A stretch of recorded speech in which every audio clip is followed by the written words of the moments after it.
Thirdly, your work session, fourth, and your council meeting. Well, they always talk about that stuff in this work. We'll go straight to the work session.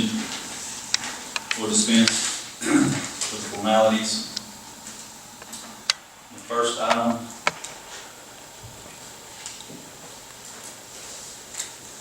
is the pawn shop ordinance. Chief Ball.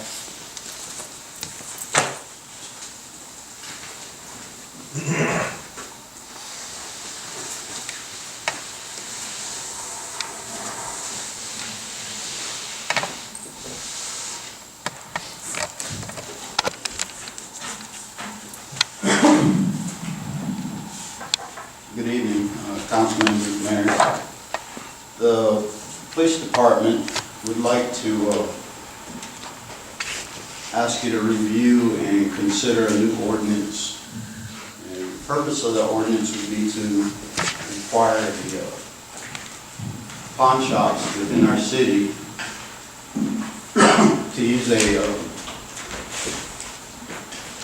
online website to post their transactions that they pawn. The system is free of charge for the business. The police department would have to pay $2,238 annual membership. Let's see. All of you should have a copy of it, and I think Kennemer has already reviewed it. Currently, we work on printouts and handwritten tickets. By the time we get these tickets and printouts, usually the transactions are old, and stolen property slips away from our investigators. Let's see, this system is called LEADS, and it's spelled L-E-A-D-S. Troy Police Department uses it. Jefferson Sheriff's Office, Jefferson County Sheriff's Office, and Gunnersville Police Department, Jasper, Tuscaloosa, that I know so far. And that's kind of what I did on this ordinance. I took a little bit from their ordinances in Gunnersville and Jasper and put them together to fit our city.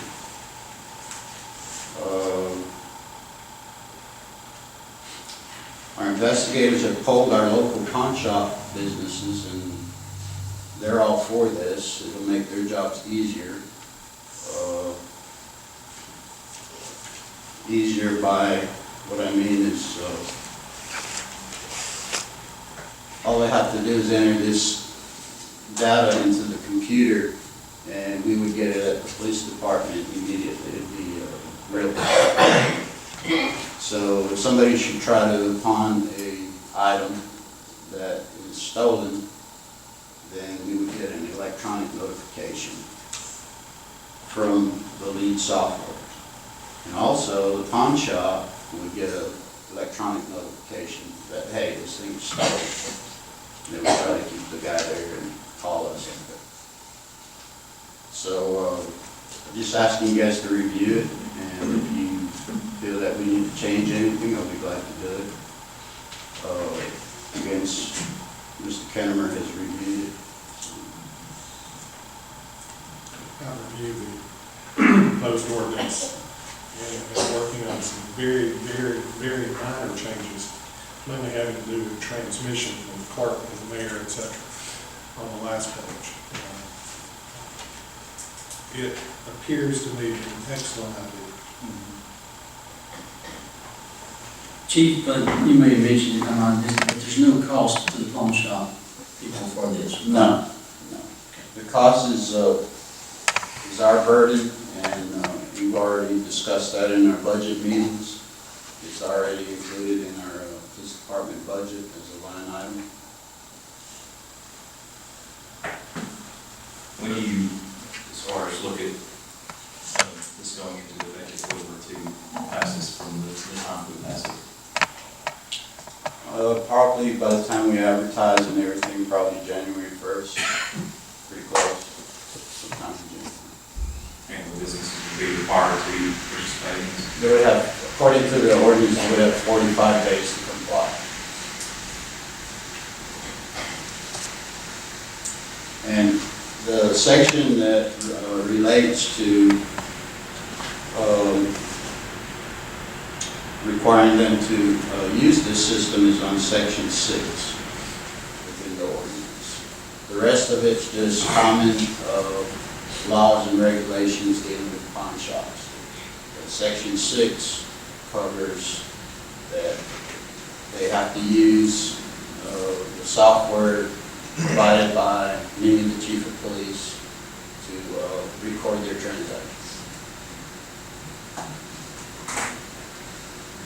Any other questions? Approximately how many pawn shops we have? We got 4 or 5. Fifth one keeps going off and on. One other question, does this ordinance cover how they allow people to take a car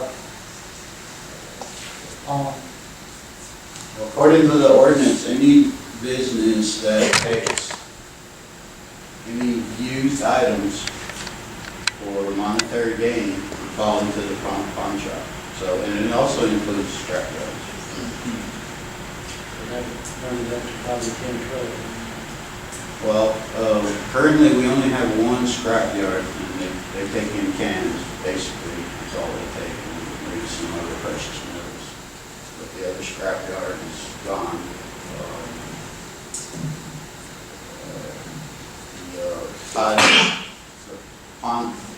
Your title shops, they will be required to, I don't think so, because they're not taking it in pawn. I don't think. It's a good question. They do have to have a title for that, unit. Yeah. I don't think a bank or any kind of financial institution would be entitled on the code. Because you have to have a title document. Right. Get the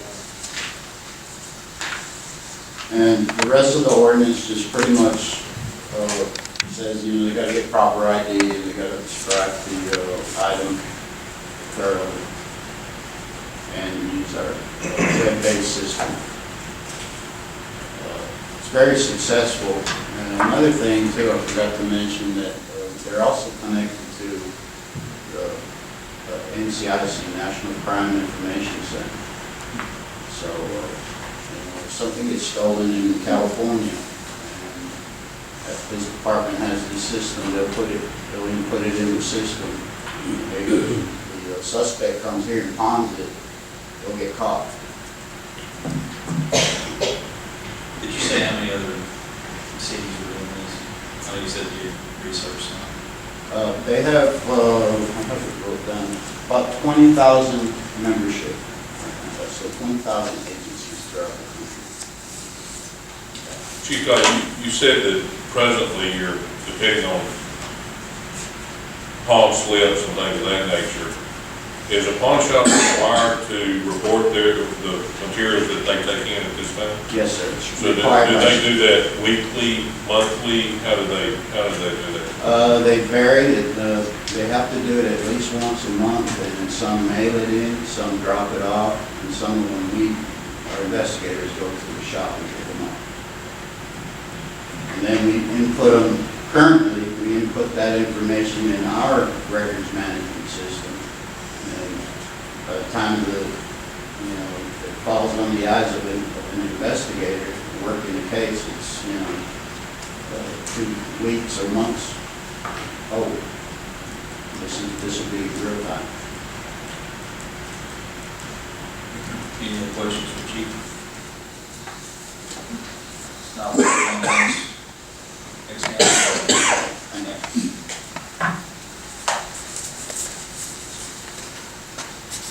Next item is the dog park. Mayor? Through the last year or so, I've had several citizens ask me about, and we thought about ever constructing a dog park. So got to checking into it over the last month or so, and so in the packets there, that first picture is a layout of a potential area to do a dog park. And a dog park is basically just a playground for dogs where they can just run wild off the leash. For dogs that stay in the house all the time, they can't get out, they don't get outside or whatever. This is just a place for them to just kind of run wild. The area that we're looking at is north of the Bynum softball fields along the walking trail. Before you get to that wooded area, you can see there's two fenced-in areas, and the reason that there are two, you have one dog park for dogs under 25 pounds, and then another park for dogs over 25 pounds. You can see that one fenced-in area is 60 by 250, and the other one is 65 by 300, which is roughly the size of a football field. As you see that in each fenced-in area, we'll have one small pavilion, a covered pavilion about 12 by 16, and there will be 4 benches for sitting along the perimeter of the fence in each park.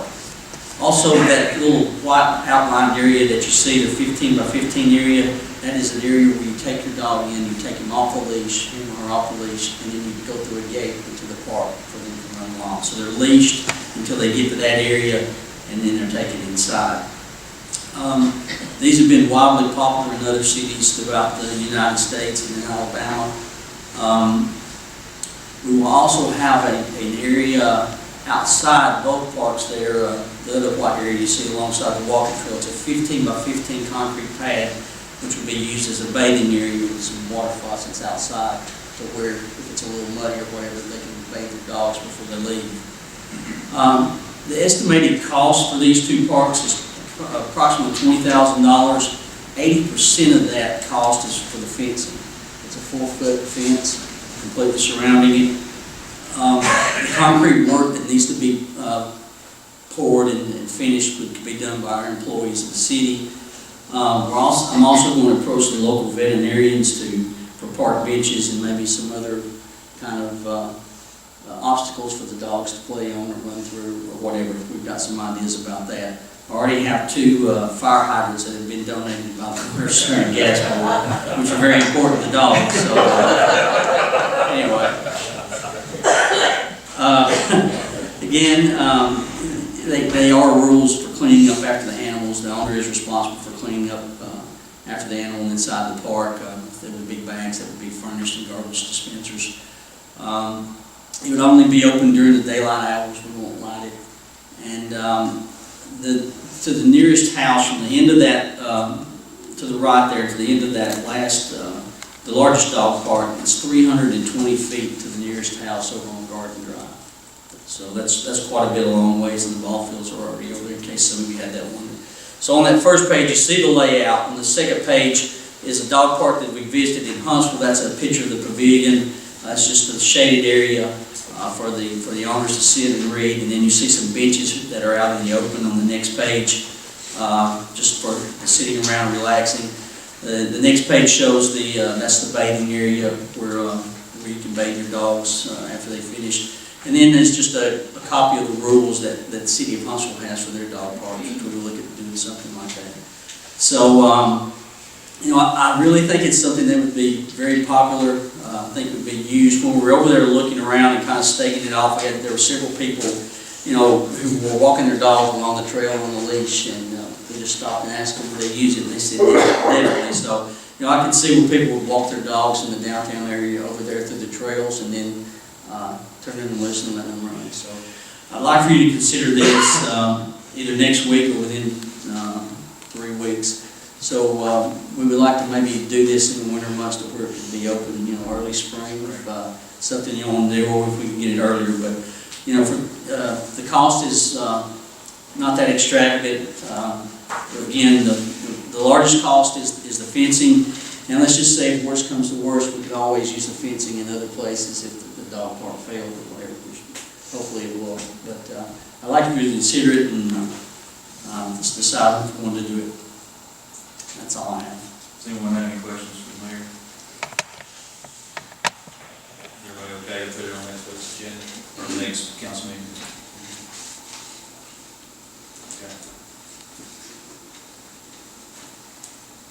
Go to the next item, the American Heritage Day. Mr. Spears. Council President Stewart, to the city council members, to the mayor, and to all of you that are here today. We come before you as principal of Brownwood Elementary School for our annual American Heritage Day, which will be held on November the 21st. We're asking once again that the Bynum Street location in front of the school be closed down through traffic from the hours of 8 o'clock to 2 o'clock. And so, having come after the swearing in of new officers, the pawn shop and the dog park, you save the best for last. And so we're asking, if at all possible, to allow us this opportunity to participate in our annual American Heritage Day at Brownwood. I'd like to also extend to you, each and every one, an opportunity to come and share with us as games, crafts. Unlike the dog park, we let our kids go and roam and have a great time. We have vendors and just different artisans that come and just help us out, and parents, volunteers. It's just a great day, and we celebrate American heritage from a multicultural facet of different areas. So we'd like to invite you here. One correction, since I've last sat on your council, I have changed my name from Mr. Spears to Dr. Spears, so just make a note on that. David Single. And that's all I have. Any questions? Anybody have any questions? For Dr. Spears? What was the date again? I missed it. November the 21st, is that right, Ms. Long? That is correct. All day? Oh, you said 8 to 2? 8 to 2. We need to send the kids home. We want them to have a good time and go home. That's a Friday, by the way, right before we get out for Thanksgiving. We'll put it on next. That is correct. We'll put it on the next. Mr. Stewart, Dr. Spears, did you request this last year? We did, and you know, I don't have a problem coming back each year. I think Mr. Green, when he was here, when I was on council, he came back. I think in the past, Mr. Stewart, that if y'all had approved it once, that if it was okay with the police chief, that we would just do it. So I don't know if you have to vote on it, but you can if you want to, but I think it's one of those things that, it's one of those ongoing things that if they do it like the cross-country meets that they close the road, so. Is it okay with you? Yeah. Okay. Thank you.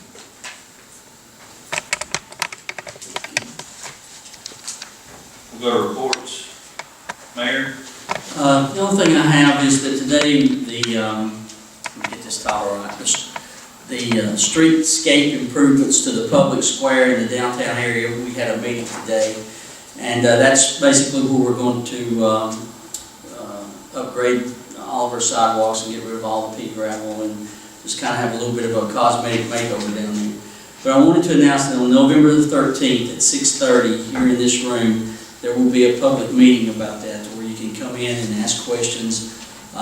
There's no plan in place right now. They want to hear the public's input into this, and so if you want to have some input into this, what the future may look like in the downtown area, you certainly show up, and they'll be glad to hear your questions and your ideas. And so it's November the 13th at 6:30. That's all I have. Thank you. And congratulations to our new council members and our old ones. Mr. Wallace? I'd just like to thank everybody, my first council meeting, I'd like to say thank you for everybody that with their vote of confidence and that has supported me through this process. Due to my seat on the council, I did resign my seat on the Commercial Development Authority this evening, so I think we'll be announcing that opening very soon. So I would encourage those that have a passion for commercial development in our city to consider putting in for that appointment. Other than that, thank you for everybody being here this evening. Thank you. Mr. Smith? All I have to say is, I've enjoyed my time on the planning commission. Mr. Walton stated that he might be interested, so I made sure I made it available for him. He'll enjoy that as well, because it's a very important job. Not only for the people who build and do that kind of thing here, but also the perception we present as to whether or not people can come here and work and build. And so I look forward to seeing him do a very good job there. That's all. Thank you. Mr. Miller? I'd just like to welcome Mr. Longford to the council and re-welcome Mr. Smith and Mr. Stewart. That's all I have. Stewart? Well, I'd really like to thank everyone for, again, as Tony said, for the voting conference. We have a tough job ahead of us. We've got a lot of things that need to be done in the city, and I think we can work together and do that. I believe this group of people will do a good job at that. And we appreciate all the citizen support. Thank you very much. Thank you. Glad you could talk this week, too. I just want to thank everybody for coming out tonight. Welcome the new members and the ones that have been on here for the past couple of years. And look forward to serving as the president for the next 2 years. Thank you for your vote of confidence on that. And look forward to getting some things done. So, with that, we'll adjourn.